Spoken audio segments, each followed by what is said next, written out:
नमस्ते दोस्तों, गीता की धार्मिक कहानियों में आपका स्वागत है। आज हम बताते हैं राधे राधे बोलने से क्या हमारे सारे कष्ट दूर हो जाते हैं। राधे नाम की महिमा। एक बार संत जी किसी गांव के निकट आश्रम पर भागवत जी की साप्ताहिक कथा कर रहे थे। तीसरे दिन के वृत्तांत में वह कथा करते हुए बताने लगे, अनेक प्रकार के लोग जो पाप कर्म करते हैं उन्हें अनेक प्रकार के नरकों में जाना पड़ता है, लेकिन एक उपाय है जिसके द्वारा नरकों में जाने से बचा जा सकता है। कोई एक बार सच्चे हृदय से राधा नाम पुकार ले तो वह नरकों में नहीं जाता है। एक सेठ जी जो रोज आकर सत्संग सुना करते थे, सत्संग समाप्ति के पश्चात वे संत जी के चरणों में आकर बड़े जोर से रोने लगे। संत जी कहने लगे, अरे सेठ जी, क्यों रोते हो? तुम्हारा मन उदास क्यों है? सेठ जी रोते हुए कहने लगे, भगवान, आपकी कृपा से मुझे सब कुछ प्राप्त है, पर मेरे मन को एक बड़ी चिंता सताती है। संत जी कहने लगे, कहिए कौन सी चिंता है? सेठ जी कहने लगे, आज आपने भागवत कथा में नरकों का वर्णन किया है और वर्णन करते हुए बताया है कि जीवों को अनेक पापों से नरकों की प्राप्ति होती है, लेकिन एक उपाय है जिसके द्वारा नरकों में जाने से बचा जा सकता है। तो प्रभु, मैं तो आपकी शरण में हूँ, रोज सत्संग सुनने आता हूँ। मेरे मन में तो यह विश्वास है, आप संतों की कृपा से, भागवत की कृपा से मेरा उद्धार तो हो ही जाएगा। लेकिन मेरा एक छोटा भाई है जिसकी उम्र 50 साल है। वह ना सत्संग में जाता है, ना परमात्मा पर विश्वास करता है और ना ही प्रभु का नाम स्मरण करता है। उसका उद्धार किस प्रकार होगा? मुझे उसकी बड़ी चिंता सताती है। मैं उसे बहुत बार समझाने का प्रयास भी करता हूँ, इस संसार के काम तो होते रहेंगे, तुम भगवान के नाम का स्मरण भी किया करो। तब वह कहता है, ऐसा करने से कुछ नहीं होता है, तुम भी मत किया करो। मैं जितना आस्तिक हूँ प्रभु के प्रति, जितनी मेरी आस्था है, वह उतना ही कट्टर और अनीश्वरवादी है। तब संत जी ने कहा, क्यों चिंता करते हो? एक दिन उसका भी उद्धार हो ही जाएगा। सेठ जी रोते हुए कहने लगे, हे भगवान, उसका उद्धार कब होगा? आप जैसे महापुरुष हमारे गांव में आए हैं, मुझे तो आप पर ही यकीन है, आप ही उसका उद्धार करके जाएंगे। अब आप कैसी भी कृपा कर मेरे घर आइए और एक बार तो उसके मुख से श्री राधा नाम का उच्चारण कराइए।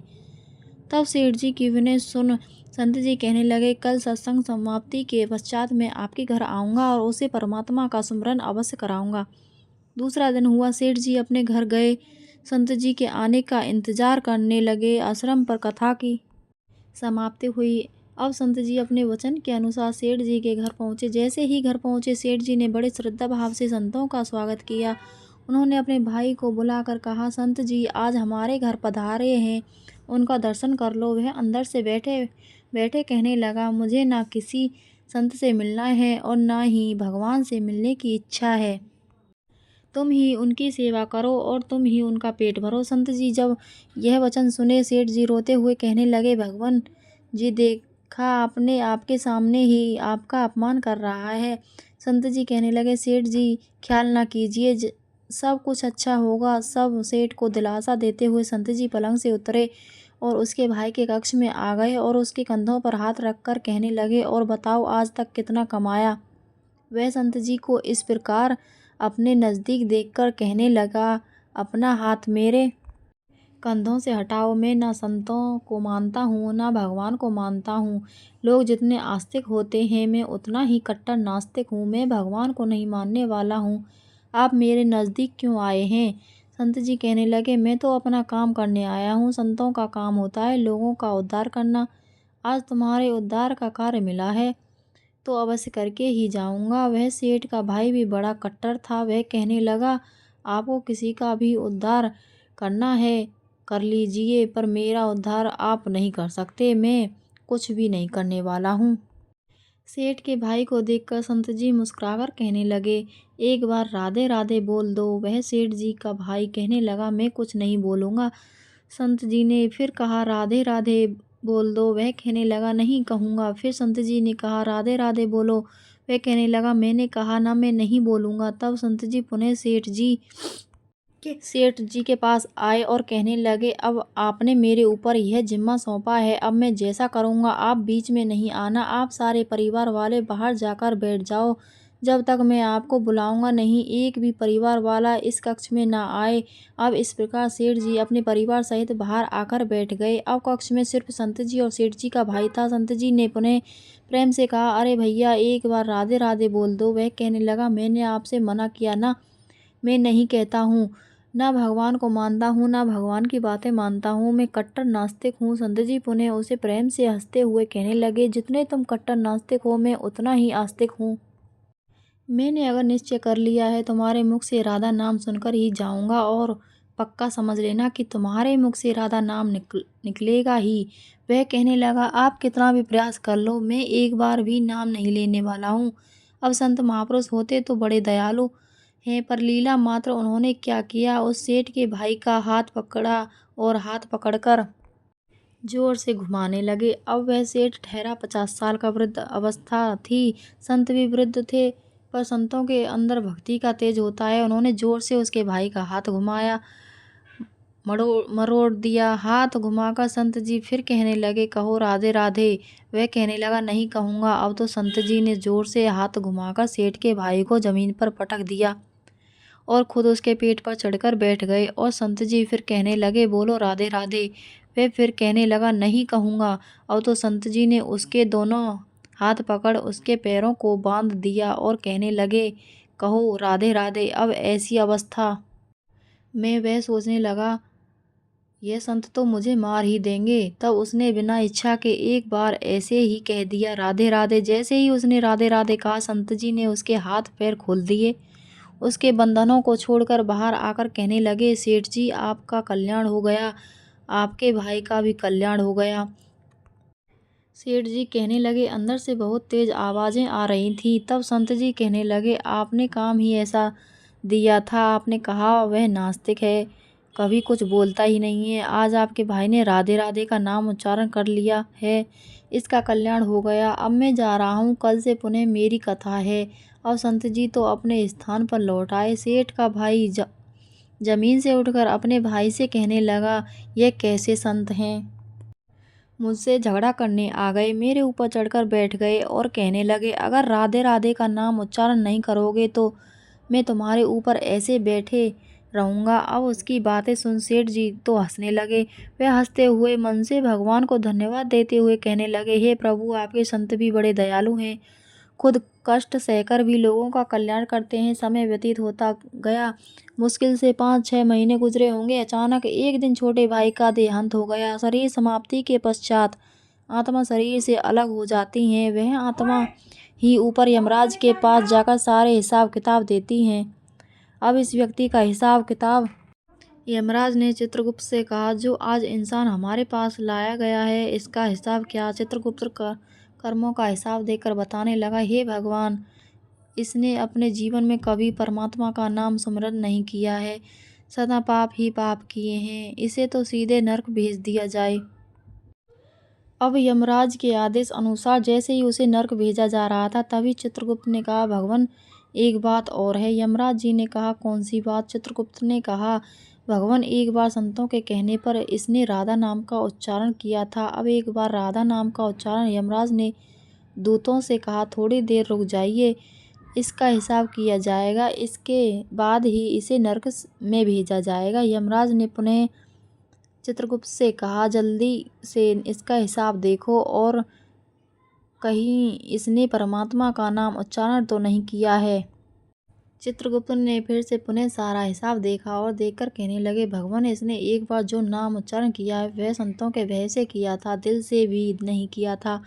पर एक बार राधा नाम का उच्चारण किया है, जीवन पाप में, अब क्या किया जाए। तब यमराज ने उसी इंसान से पूछा, एक बात बताओ, हम तुम्हें पहले राधा नाम उच्चारण का फल दे या तुम्हें नरकों में भेज दिया जाए। तब वह भक्त हाथ जोड़कर कहने लगा, भगवान, नरक में तो जाना ही है, इससे अच्छा है आप मुझे एक बार राधा नाम उच्चारण का फल दें, फिर मुझे जहाँ चाहो भेज देना। अभी यमराज जी अपनी पुस्तक खोल कर देखने लगे कि एक बार राधा नाम उच्चारण का फल क्या है। उन्होंने सारी पुस्तक खोल दी, पर उन्हें कहीं फल दिखाई नहीं दिया। तब वह विचार करने लगे, एक बार राधा नाम उच्चारण का फल तो मुझे पता ही नहीं है। तब वह अपनी शंका के निवारण करने के लिए उस भक्त को अपने साथ लेकर स्वर्ग लोक में आ गए। स्वर्ग में आकर यमराज ने इंद्रदेव से कहा, हे इंद्रदेव, मुझे बताइए, एक बार राधा नाम उच्चारण करने का क्या फल है। तब इंद्रदेव ने बहुत प्रयास किया पर उन्हें भी इसका फल पता नहीं चला। तब वह सब देवता मिलकर ब्रह्मदेव के पास आए। ब्रह्मदेव ने जब उन सबको देखा तब ब्रह्मदेव उनसे पूछने लगे, यह आपके साथ इंसान कौन है। तब इंद्रदेव कहने लगे, भगवान, इसने एक बार राधा नाम का उच्चारण किया है, बाकी सारा जीवन इसने पाप किया है। हमें तो पता नहीं राधा नाम उच्चारण का फल क्या है, इसलिए हम आपके पास आए हैं। तब ब्रह्मा जी ने भी बड़ा प्रयास किया, राधा नाम उच्चारण का फल क्या है, अब उन्हें भी पता नहीं चला। तब वह ब्रह्मदेव कहने लगे, हम सब मिलकर इसे अपने साथ लेकर भगवान शंकर जी के पास चलते हैं। तब वह भगवान शंकर जी के पास पहुँचे। भगवान शंकर जी से प्रार्थना कर कहने लगे, हे महादेव, इस इंसान ने सारा जीवन पाप किया है, बस एक बार संतों के कहने पर राधा नाम का उच्चारण किया है। अब आप बताइए, एक बार राधा नाम उच्चारण का क्या फल मिलता है। तब महादेव जी ने बड़ा प्रयास किया पर वह भी राधा नाम की महिमा को बता नहीं सके। तब शंकर जी कहने लगे, अब हमें भगवान श्री कृष्ण के पास चलना पड़ेगा, क्योंकि वही राधा तत्व को जानते हैं। ऐसा सोचकर सब देवी देवता भगवान शंकर के साथ मिलकर उस इंसान की आत्मा को लेकर भगवान श्री कृष्ण के गोलोक धाम में पहुँचे। गोलोक धाम में भगवान श्री कृष्ण राधा जी के साथ अपने आसन पर विराजमान थे।